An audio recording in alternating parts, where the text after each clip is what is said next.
तमाम दोस्तन खे आउं भली कार चवां थो RBS बिज़नेस रिसर्च अकेडमी तरफ़ां अॼु हिकु नई जेको वीडियो आहे हिन वीडियो में आउं कोशिशि कंदुसि त एसपीसिस में जेको असां डिस्क्रिप्टिव स्टैटिस्टिक इस्तेमालु कयूं था उन ते ॻाल्हि ॿोल कजे। दोस्तो डिस्क्रिप्टिव स्टैटिस्टिक में असां पहिरियों डिस्कस कंदासीं मेजर्स ऑफ सेंट्रल टेंडेंसी। हाणे मेजर्स ऑफ सेंट्रल टेंडेंसी जा जेके आहिनि उहे टे मेजर्स आहिनि, मीन, मोड, मीडियन। असां अक्सर तौर ते इहे शयूं इस्तेमालु कंदा आहियूं पंहिंजी रिसर्च में। त अचो त हिनखे सम्झूं त इहो मीन जो कॉन्सेप्ट छा आहे, मोड जो कॉन्सेप्ट छा आहे ऐं मीडियन जो कॉन्सेप्ट छा आहे। हिन वीडियो जो वरी उहा ई मां ॻाल्हि कंदुसि त पहिरें मरहले में पहिरें पार्ट में आउं थियोरिटिकली तव्हांखे ॿुधाईंदुसि त इहे शयूं छा हूंदियूं आहिनि ऐं इन जे पोयां लॉजिक कहिड़ी आहे। तमामु आसान शयूं ऐं मोस्टली तव्हां पाण बि ॼाणो पिया इन हवाले खां। ऐं उन खां पोइ प्रैक्टिकली स्पेसिस में वञी करे असां मीन, मोड, मीडियन खे कीअं कंप्यूट कजे ऐं उनखे कीअं सम्झिजे, इहो सॼो अॼु हिन वीडियो जो जेको आहे उहो कॉन्सेप्ट आहे जेको आहे। अचो त पंहिंजे अॻिते वधूं। दोस्तो ही जेको पूरी सीरीज़ आहे ख़ासि तौर ते डिस्क्रिप्टिव स्टैटिस्टिक्स के हवाले खां, इन में हिकु पहिरीं वीडियो में आउं जीअं ॿुधाया त measures of central tendency, mean, mode, median जी डिस्कस कंदुमि ऐं उन खां पोइ आउं वेंदो मेजर्स ऑफ डिस्पर्शन ऐं जंहिंमें रेंज आहे ऐं जंहिंमें वेरियंस आहे, जंहिंमें स्टैंडर्ड डेविएशन आहे, इहे कुझु कॉन्सेप्ट डिस्कस कंदासीं इन वीडियो में। ऐं उन खां पोइ ॿी जेका वीडियो आहे उन में डिस्कस कंदुसि त मेजर्स ऑफ डिस्ट्रीब्यूशन छा हूंदा आहिनि ऐं उनजो कॉन्सेप्ट कहिड़ो आहे। इन में ख़ासि तौर ते स्क्यूनेस ऐं कर्टोसिस इहे ॾाढा अहम आहिनि, छो जो इहे स्क्यूनेस कर्टोसिस ज़ाहिर कंदा आहिनि असांजी डेटा जी नॉर्मलिटी खे। सो बहरहाल हिन वीडियो में आउं डिस्कस कंदुसि त mean and mode and median जो छा कॉन्सेप्ट आहे। डिस्क्रिप्टिव स्टैटिस्टिक्स हूंदी छा आहे, अचो थोरो इनखे सम्झिजे त consist of collection, organization, classification, summarization of data. यानी असां डेटा कलेक्ट कयूं था, उनखे असां ऑर्गेनाइज़ कयूं था हिकु प्रॉपर तरीक़े सां ऐं उन खां पोइ उनखे क्लासीफाई कयूं था। यानी जेका डेटा जंहिं मक़सद जे शोबे जी आहे असां उनखे उन में रखूं था ऐं उन खां पोइ समराइज़ करे असां उनखे हिकिड़ो सैंपल कढूं था। त हाणे वरी कॉन्सेप्ट आहे डिस्क्रिप्टिव स्टैटिस्टिक्स जो। मिसाल ईअं सम्झूं त हिकिड़ो उस्तादु आहे पंहिंजी क्लास में, उन वटि तक़रीबन 50 शागिर्द आहिनि। हाणे 50 शागिर्दनि खे जॾहिं डेटा वठे थो त उन डेटा खां वठण खां पोइ उनखे इनखे कलेक्ट कंदो, उनखे ऑर्गेनाइज़ कंदो, क्लासीफाई करे उन में समराइज़ करे, उन खां पोइ उनखे ख़बर पवंदी त उनजी क्लास में केतिरा शागिर्द ऐं केतिरा शागिर्दाणियूं आहिनि, उनजी तालीमी क़ाबिलियत केतिरी आहे, उहो कहिड़े कहिड़े इलाइक़े सां तालुक़ु रखनि था ऐं उनखे जा कहिड़ा प्रिफरेंस आहिनि। इहे सभु शयूं जेके आहिनि असांजूं डिस्क्रिप्टिव स्टैटिस्टिक्स में अचूं था। जॾहिं बि असां को क्वेश्चन ठाहींदा आहियूं त उन में ॿ लाज़मी पार्ट हूंदा आहिनि। हिकिड़ो पार्ट असांजो जेको हूंदो आहे जंहिंमें असांजा जेके कंस्ट्रक्ट हूंदा आहिनि उहे हूंदा आहिनि, ऐं ॿियो अहम पार्ट हुनजो हूंदो आहे, उहो हूंदो आहे डिस्क्रिप्टिव स्टैटिस्टिक्स, जंहिंमें जेंडर आहे ऐं जंहिंमें एम्प्लॉयमेंट स्टेटस आहे, एज आहे, इन में खोड़ सारा ॿिया कैटेगरीज़ अची थियूं वञनि। त हाणे इन खे डिस्क्रिप्टिव स्टैटिस्टिक्स में जो जेको बुनियादु आहे असां हुन में ई डिस्कस करे रहिया आहियूं। इन खां पोइ आहे त use to determine whether the sample represent the target population by comparing sample status in population. हिन मां इहो फ़ाइदो पवंदो त असां जंहिं पॉपुलेशन खे स्टडी करे रहिया आहियूं, छा उन मां ई असां सैंपल वरितो आहे या असां ॿी कंहिं पॉपुलेशन मां सैंपल वरितो आहे। त इन सां असांखे इहा बि ख़बर पइजी वेंदी त असांजो जेका पॉपुलेशन में का सैंपल आहे उन में कहिड़ी कहिड़ी शयूं अची थियूं वञनि। त डिस्क्रिप्टिव स्टैटिस्टिक्स जो मक़सदु इहो आहे त असां जेको सैंपल आहे उनखे असां डिस्क्राइब कंदा आहियूं। इन खां पोइ हिकिड़ो ॿियो पार्ट जेको स्टैटिस्टिक्स जो अहम तरीन आहे उहो आहे इन्फेरिशनल स्टैटिस्टिक्स। हिन में असां छा कंदा आहियूं, उन में आहे त consist of the generalising from the sample to population. असां सैंपल खे मद्देनज़र रखी जेके असां सैंपल मां जेके असांखे रिज़ल्ट मिलनि था असां जनरलाइज़ कंदा आहियूं त हायर पॉपुलेशन में उहे शयूं थी रहियूं आहिनि। जंहिंमें असां हाइपोथेसिस टेस्ट कंदा आहियूं त असां जेको मुख़्तलिफ़ हाइपोथेसिस सां डेवलप कंदा आहियूं थ्योरी मां, त उन हाइपोथेसिस खे टेस्ट करण जे लाइ असां वटि इन्फेरिशनल स्टैटिस्टिक्स आहे। ऐं उन खां पोइ डिटरमिन रिलेशनशिप असां हुन में डिटरमिन कंदा आहियूं, हिक ॿिए जो पंहिंजे में कहिड़ो रिलेशन आहे, उन रिलेशन खे असां डिटरमिन कंदा आहियूं। या असां उन में कंदा आहियूं त प्रिडिक्शन, मिसाल रेगुलेशन में असां छा कंदा आहियूं, असां प्रिडिक्ट कंदा आहियूं त भई बेस्ड ऑन दिस त तव्हांजी जेका सेल केतिरी वधंदी अॻिते 2 सालनि जे लाइ, साल जे लाइ, 2 सालनि 3 सालनि सेल केतिरी तव्हांजी वधंदी का हिन सेल आहे। त इहा प्रिडिक्शन असां कंदा रहंदा आहियूं। इहे जेको बि कमु कयूं था, मिसाल वरी बि त हाइपोथेसिस टेस्ट कयूं था या रिलेशनशिप जेको आहे डिटरमिन कयूं था या जेको आहे सो प्रिडिक्शन कयूं था, इहे सभु शयूं असांजी इन्फेरिशनल स्टैटिस्टिक्स में अची वञनि। And use when to draw a conclusion from the data obtained। अने असांखे जो डेटा मिली वई असां उन मां को कंक्लूजन वठणु चाहियूं था, का शइ सम्झणु चाहियूं था त असां लाज़मी आहे त इन्फरेंशियल स्टैटिस्टिक्स उन ते अप्लाई कयूं या use describe infer estimate approximate the correctest of target population जेका पॉपुलेशन जेका टारगेटेड आहे असां उन मां सैंपल वठी करे सैंपल जे बुनियाद ते असां डिस्क्राइब बि करे सघूं था असां इन्फर बि करे सम्झी बि सघूं था को अंदाज़ो लॻाए सघूं था त यार ही कैरेक्टरिस्टिक हूंदा पूरी पॉपुलेशन जा तो इन हवाले खां ही एप्लीकेशन जूं इन्फरेंशियल स्टैटिस्टिक्स जूं ऐं उन खां अॻु में जेके आहिनि ही आहिनि एप्लीकेशन जेके डिस्क्रिप्टिव स्टैटिस्टिक्स जूं हिन वक़्तु असां हीअ डिस्क्रिप्टिव स्टैटिस्टिक्स खे असां पंहिंजो एक्सप्लेन करे रहिया आहियूं हिन जा मुख़्तलिफ़ जेके पार्ट्स आहिनि उनखे डिस्कस करे रहिया आहियूं जॾहिं असां ॻाल्हि कंदासीं डिस्क्रिप्टिव स्टैटिस्टिक्स त असांखे जेको मेजर्स मिलनि था उहे असांखे मिलनि था सेंटर स्प्रेड स्क्यू ऐं पीकनेस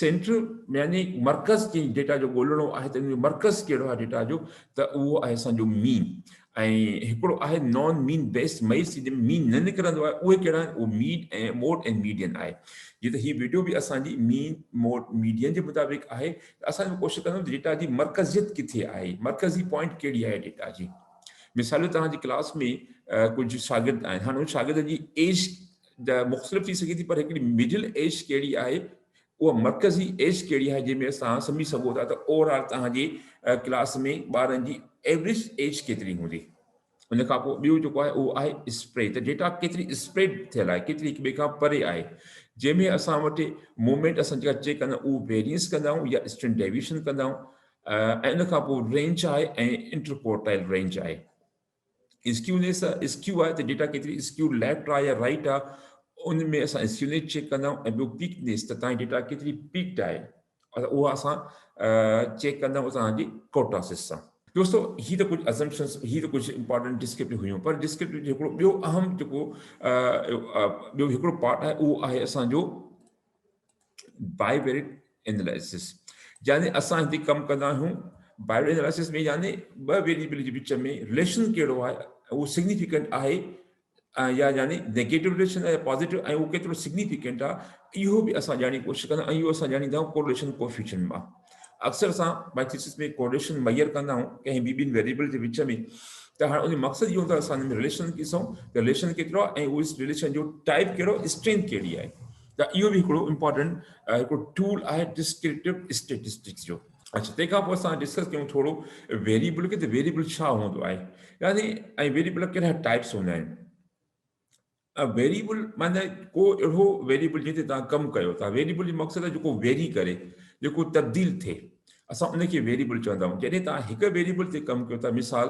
तव्हां हिकु टाइम ते एज ते था कयो या जेंडर ते था कयो या इनकम या कंहिं ॿिए वेरिएबल सां असां हिनखे यूनिवेरिएट चवंदा आहियूं यूनि माना हिकु यानी हिकु वेरिएट यानी वन वेरिएबल ऐं उनखां पोइ जेकॾहिं तव्हां वटि हिक खां वधीक यानी ॿ वेरिएबल असां हुनखे बाय माना टू ऐं वेरिएट यानी ॿ वेरिएबल आहिनि त मिसाल तव्हां रिलेशन ॾिसणु चाहो था जेंडर ऐं एज CGPA यानी मेल जी CGPA वधीक आहे या फीमेल जी CGPA वधीक आहे त तव्हां उनखे असांजो थी वियो बाई वेरिएट या तव्हां इहो बि ॾिसी सघो था त भई एजुकेशन एंड अर्निंग यानी जेतिरी अर्निंग एजुकेशन तव्हांजी वधंदी छा उन सां गॾु गॾु तव्हांजी अर्निंग बि वधी रही आहे त इहो बि असांजो रिलेशन ॾिसंदासीं इहो रिलेशन असांजो थी वेंदो बाई वेरिएट छो जो हिते में असांखे ॿ वेरिएबल मिलनि था हिकिड़ो जेंडर ऐं हिकिड़ो CGPA ऐं हिते असांखे जेको आहे जेकी तव्हांजा वेरिएबल उहे त टे आहिनि पर असां इंफरादी तौर ते हर हिकु जो जेको आहे उहो ॾिसूं था त उन में एज के जेंडर कहिड़ो कहिड़ो आहे इहो दोस्तों जेको टियों असांजो आहे multivariate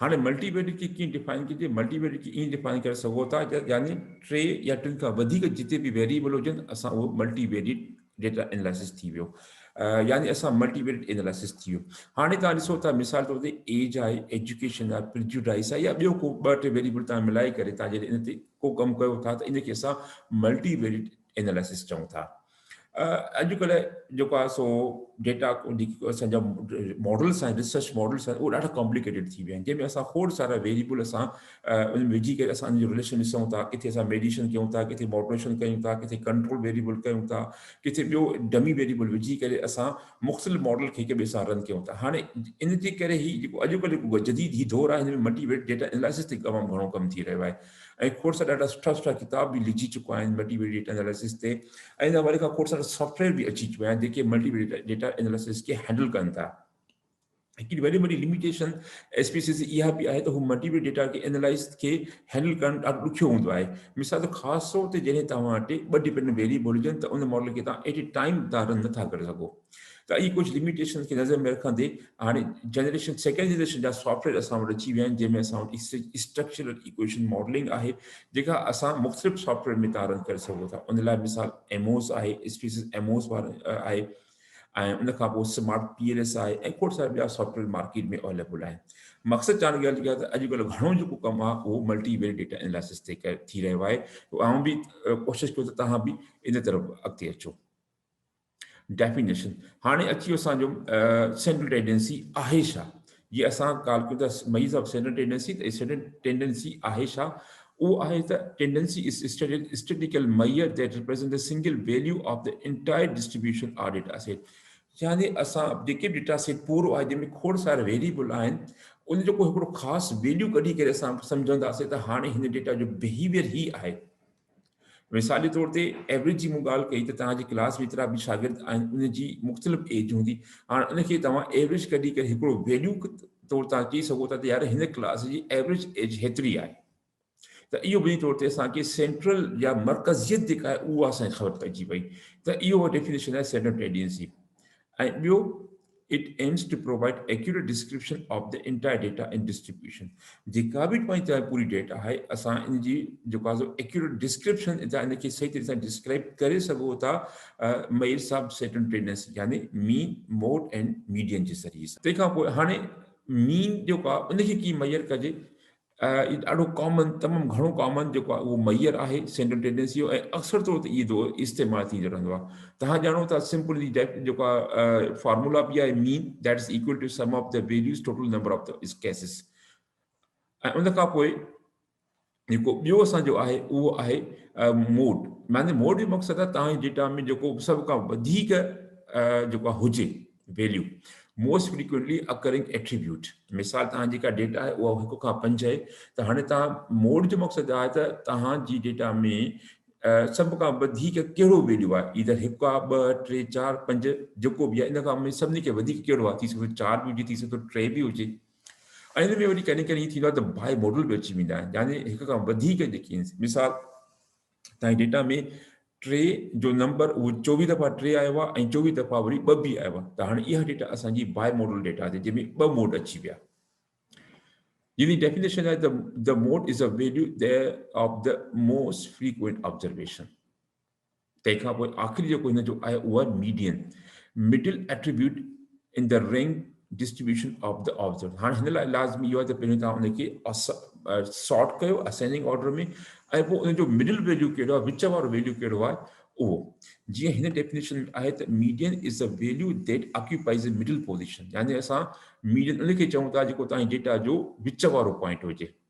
it's a point that divide the distribution in how. इहो हिकिड़ो ख़ासि पॉइंट जेको तव्हांखे जी डेटा खे 2 हिस्सनि में तक़सीम कंदो आहे। मिसाल मीन जी ते अचूं त असां सभु जेको आहे बड़े सगीर में जेको आहे पंहिंजो नंढे खंड में तमामु घणा शौक़ीन आहियूं क्रिकेट जा। मां थोरो मिसाल तव्हांखे क्रिकेट मां ई ॾिजनि त हिकिड़ो मीन जो जेको आहे इहो मिसाल अक्सर क्रिकेट ॾिसंदा रहंदो आहे, अॼुकल्ह जेको आहे मुख़्तलिफ़ टूर्नामेंट बि हली रहिया आहिनि सारे जेको आहे। त इन हवाले खां जी डेफिनेशन छा आहे? मिसाल मीन आहे त commonly use in sports to find out the score in sports like football, basket. आमतौर ते इहा एवरेज ॿुधाई वेंदी आहे, बैट्समैन जी एवरेज आहे, ठीकु आहे, बॉलर जी हिन एवरेज सां हिन हेतिरी विकेट वरिती आहे, त एवरेज तमामु घणी इस्तेमालु थींदी आहे। ही एवरेज जो फॉर्मूलो आहे। ऐं हाणे इन लाइ छा करणु घुरिजे? Add up all the values to get the total, सभिनी वैल्यूज़ खे पाण में एड कयो ऐं उनखे डिवाइड कयो टोटल नंबर सां। ही नंबर तव्हांजा सभु एड थी विया, 3 थी विया, ऐं असां जीअं 1, 2, 3, 4, 5, 6 इहे 6 आहिनि, इन करे असां 3 खे 6 सां डिवाइड कईसीं त एवरेज असांखे 5 मिली। फुटबॉल में भी काफ़ी असां इंट्रस्टेड आहियूं। हाणे इन हवाले खां मोड में छा हूंदो आहे त मिसाल तौर ते what is the mode of the goals kicked by the footballer of each round। हर राउंड खां पोइ फुटबॉलर केतिरा जेके आहिनि से गोल कया, केतिरियूं किक कयूं गोल जे लाइ। हाणे इनखे कीअं कजे? The number which occurs most, जेको बस खां वधीक थियो असां उनखे चवंदासीं। Count how many each of the values appear, केतिरा वैल्यू ज़ाहिर थियनि था पहिरियों स्टेप. ॿियों स्टेप आहे the mode is the value which appears the most. कहिड़ो वैल्यू जेको सभ खां वधीक आयो हुजे. There can be more than one mode. हिक खां वधीक मोड थी सघे थो, हिकु बि हिक खां वधीक बि थी सघे थो. यानी हिन में तव्हां ॾिसूं था ही डेटा असां वटि सभ खां पहिरियों असां ॾिसंदो 1 2 2 5 6 6 9. हाणे हिते असां जेके मोड आहिनि जेके सभ खां वधीक आया आहिनि 6 जेके आहिनि ऐं 6 ॿ दफ़ा आया आहिनि ऐं 2 बि 2 दफ़ा आया आहिनि. हिकु दफ़ो, 5 हिकु दफ़ो ऐं 9 हिकु दफ़ो आया आहिनि. त हाणे हिन में असांजा बाइ मॉडल आहिनि. हिकिड़ो ही 2 बि असांजो मोड आहे, 6 बि असांजो मोड आहे, छो जो 2 बि 2 दफ़ा आया ऐं 6 बि 2 दफ़ा आया आहिनि. हाणे की तव्हां 2 मिसाल ते विसारे वेही रहो थोरे वक़्त लाइ त असांजो मोड जेको आहे उहो 6 थी वियो या 6 खे तव्हां विसारे त असांजो मोड 2. घर बि जेको आहे उहो बुनियादी ज़रूरत आहे माण्हुनि जी जेको आहे. हाणे मीडियन जो कहिड़ो कमु आहे घर में. इन एप्लीकेशन छा आहे मिसाल तौर ते use when comparing house price. जॾहिं असां घर जी प्राइस खे कंपेयर कयूं या का बि शइ जेका असां वठूं उन जी शयुनि खे पाण में कंपेयर कंदासीं त उते असांजो मीडियन जो इस्तेमालु अची वियो. हाणे हिन लाइ छा कंदासीं. Median is a middle number of the set value. जीअं मूं अॻे में ॻाल्हि कई त इहो मिडिल वैल्यू आहे ऐं जेको डेटा खे 2 हिसनि में तक़सीम करे थो. इन लाइ छा करणु घुरिजे. सभ खां पहिरियों put the first put all the values in order. Ascending में हुजनि या डिसेंडिंग ऑर्डर में हुजनि. Find the middle number in the data set. वो ॻोल्हियो. If there are the 2 values in the middle, find out the mean of these 2 1. हाणे असांजो ही डेटा आहे 1 2 4 5 6 8 9. हाणे ई जेके टोटल जेके नंबर घणा आहिनि असां 1 2 3 4 5 6 7. इन जे मिडिल छा थी वियो 5. सिंपल आहे.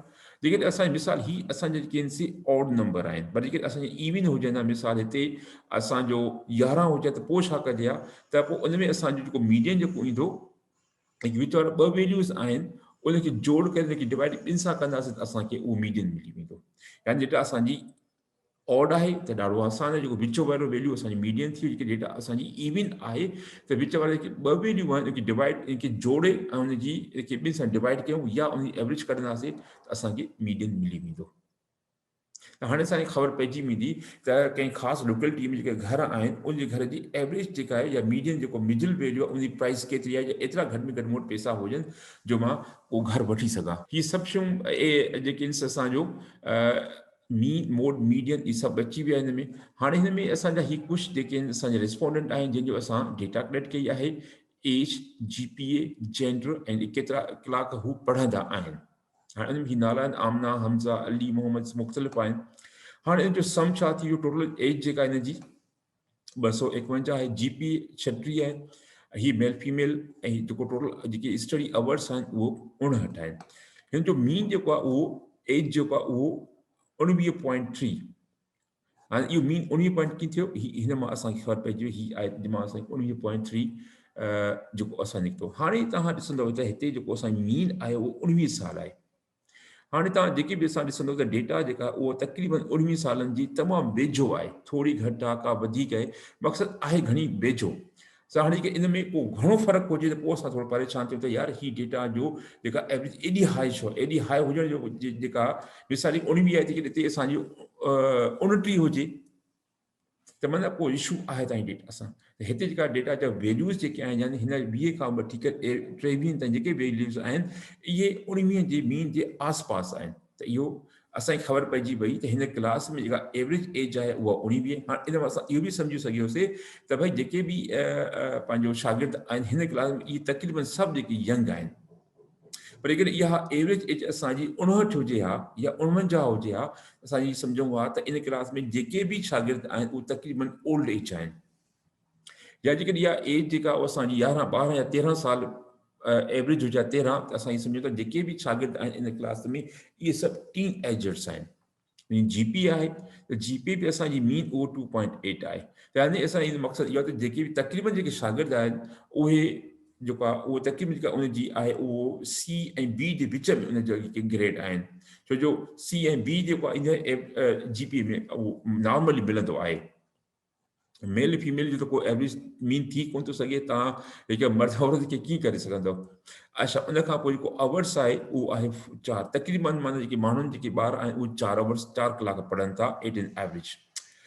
हाणे वेरियंस जो मक़सदु इहो आहे त इहो वेरियंस जेको आहे उहो केतिरो डेटा खां जेको मीन आहे उहो केतिरो उन खां परे आहे. त उहो मेल जेको आहे हीअ उनजो वैल्यू आहे. ही वेरियंस ही वैल्यू ऐं हिन जो आहे. हाणे वेरियंस जो कॉन्सेप्ट कहिड़ो आहे उहो असांजो जेको नेक्स्ट वीडियो ईंदी मेयर्स ऑफ डिस्पर्शन में असां उन वेरियंस जो कॉन्सेप्ट भी समझंदासीं ऐं स्टैंडर्ड डेविएशन जो कॉन्सेप्ट भी समझंदासीं। ऐं उन खां पोइ ही आहे मीडियन, यानी हिन जो सभिनी खे तव्हां असेंडिंग ऑर्डर में रखंदव त तव्हांखे मीडियन 19 मिली वेंदो। ऐं जेको मोड आहे असांजो, जेको मोस्ट फ्रीक्वेंट आहे उहो आहे 19, यानी 19 असांजो 4 दफ़ा आयो आहे। मिसाल 1 2 3 4 19, ॿियनि खे तव्हां कंहिंखे बि कंदव त उहो एतिरा दफ़ा न आयो आहे जेतिरा दफ़ा ही आयो आहे। 20 2 दफ़ा आयो आहे, 3 दफ़ा बि आयो, पर 2 दफ़ा वधीक जेको 19 असां इन करे मोड असां 19 करे छॾियोसीं। ही त कुझु समरी हुई तव्हांजी मीन मोड ऐं मई जेको आहे मीडियन जी। असां इनखे मयर खे ॾाढो आसान आहे, एक्सप्रेसिस में वञो, एनालाइज़ में वञो, इन खां पोइ तव्हां डिस्क्रिप्टिव स्टैटिस्टिक्स में वञी करे फ्रीक्वेंसीज़ खे क्लिक कंदव त तव्हांखे अहिड़े क़िस्म जी विंडो मिलंदी जंहिंमें तव्हां सेंट्रल टेंडेंसी आहे ॾिसो तव्हां, ऐं हिन में हीअ जेके मयर्स उहे सेंट्रल टेंडेंसी जा मयर्स आहिनि। उन खां पोइ हीअ जेके मयर्स डिस्ट्रीब्यूशन जा मयर्स आहिनि, ऐं हीअ जेके आहिनि उहे डिस्पर्शन जा मयर्स आहिनि। असां इन टिनी खे डिस्कस कंदासीं, पर फ़िलहालु असां सेंट्रल टेंडेंसी खे डिस्कस करे रहिया आहियूं। इन करे असां इन टिनी मयर्स जेके आहिनि उन जेके मीन मोड मीडियन आहे, असां इन टिनी खे पंहिंजो चेक कंदासीं। तव्हां सम खे बि करे सघो, सम जो मक़सदु आहे टोटल नंबर केतिरो थियो। सो इन करे असां सम खे बि करे सघिजे थो, त इन खे तव्हां टिनी खे तव्हां चेक खणी करे कंटिन्यू कंदव त तव्हांखे अहिड़े क़िस्म जो रिज़ल्ट मिलंदो जंहिंमें असां जेको वेरिएबल आहिनि मुख़्तलिफ़, मिसाल हिन में वेरिएबल जेंडर जो असांखे मिली वियो, एज आहे, एजुकेशन आहे, इन सभिनी जा मिली विया। उनजो मीन जी रिज़ल्ट बि मिली वई, मीडियन जी बि मिली वई, ऐं मोड जी बि असांखे मिली वई। हाणे तव्हां ॾिसंदव त हिते असांजो मोड आहे, इन में ख़ासि GPB 1 खां GPB 2, हिन में जेको आहे 2 आहे, यानी घणो जेको असांखे रिस्पॉन्स मिलियो आहे उहो 2 में। जीअं त असांजी लिखियल स्केल 1 खां 5 आहे, strongly agree, strongly agree, neutral, disagree ऐं स्ट्रॉन्गली डिसएग्री।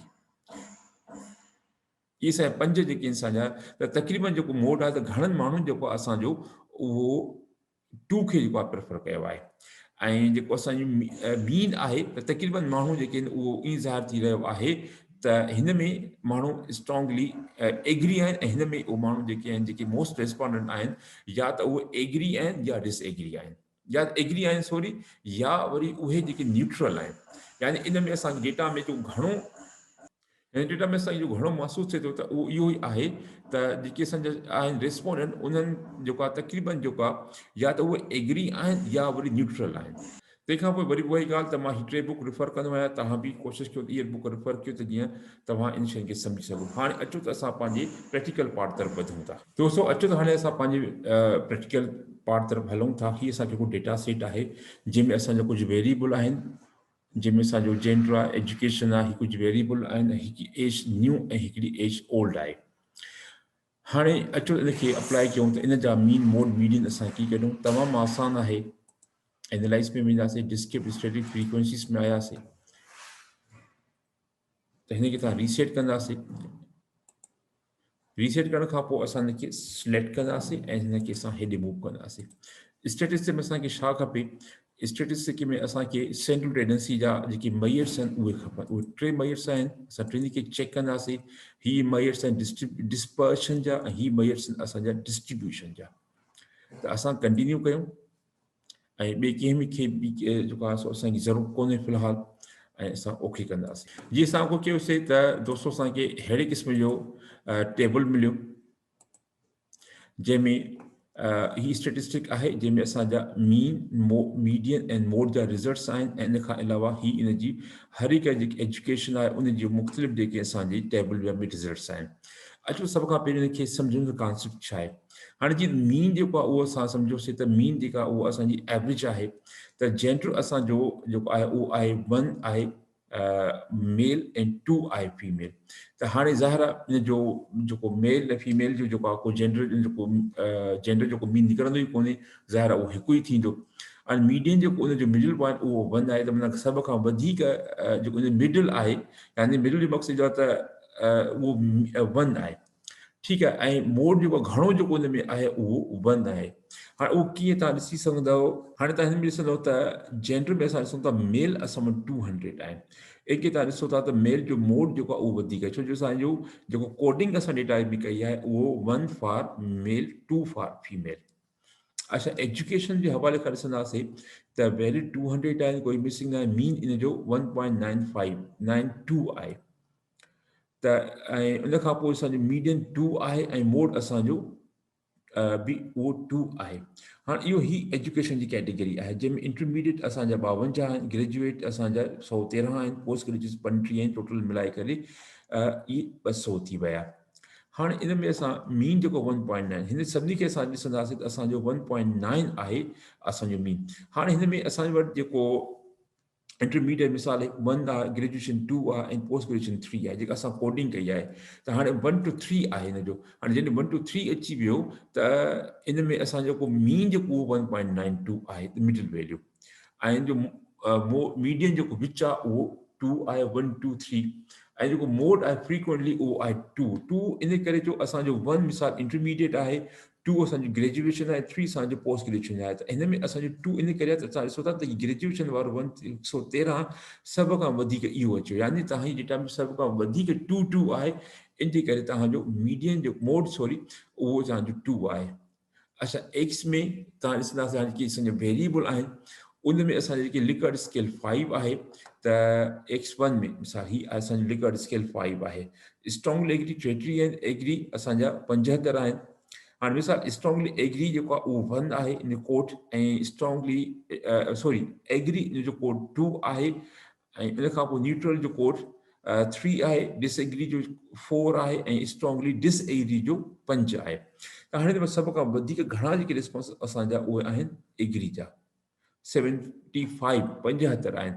इन खे तव्हां ॾिसो था त x1 में तव्हांजो जेको मीडियन आहे, मोड आहे, उहो तव्हांजो 2 आहे, ऐं असां जेको मीन जेको इन जो आहे 2.75। इन जो मक़सदु जेके अक्सर जेके इन में जा रिस्पोंडेंट आहिनि उहे फॉल था कनि हिन न्यूट्रल में, ठीकु आहे, जेको यानी न्यूट्रल ऐं एग्री में फॉल कनि, इन विच में। तक़रीबन असां ईअं सम्झंदासीं त हिन जेको आहे वैल्यू, इहो x1 जो मीडियन जेको उहो 3 आहे। त तक़रीबन जेके माण्हू असां वटि आहिनि उहे या त एग्री आहिनि या वरी न्यूट्रल आहिनि। घणो जेको तादाद आहे उहो एग्री जो आहे, ऐं इन हवाले खां तव्हां ॾिसंदव त तव्हांखे एग्री जा 75 मिलनि था, ॿियनि जा घटि मिलनि था। इन करे तव्हांजो जेको एवरेज आहे उहा 2.75 आहे। अचो भला x7 खे ॾिसूं त x7 में बि तव्हांजो मीन जेको आहे उहो 3.31 आहे, ऐं तव्हांजो मोड जेको आहे उहो 4 आहे। हाणे x7 हिते अची वई। हाणे x7 में तव्हां ॾिसंदव त ऑलवेज ऑफन ही जेके असांजा लिकर्ड स्केल आहिनि 5। हाणे हिन में सभ खां वधीक फ्रीक्वेंसी जेका उहा असांजी आहे 95। हाणे 95 जेको उहो असांजो 4 आहे।